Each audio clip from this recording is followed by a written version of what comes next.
એટલે શ્રાપ મિથ્યા ન જાય.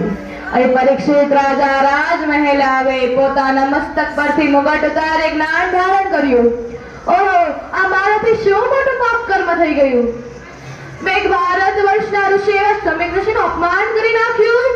પરીક્ષિત રાજા ખૂબ અફસોસ કરે, પસ્તાવો કરવા લાગે છે કે જે રાજા બધા ઋષિ મુનિઓની સેવા કરનાર, આદર સન્માન કરનાર, પણ આજ કળિયુગ સ્પર્શ કર્યો એટલે છેક મોતના મુખ સુધી પહોંચાડી દીધો.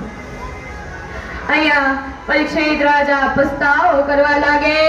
શ્રમિક ઋષિ બંને શિષ્યોને કહે, જાઓ રાજમહેલે જઈ પરીક્ષિત રાજાને મારો સંદેશ આપો કે મૃત્યુ આજે નહીં તો કાલે આવવાનું જ હતું. થોડું વહેલું આવે છે, માટે મૃત્યુ આવે એ પહેલા ભગવાનને મેળવી લો.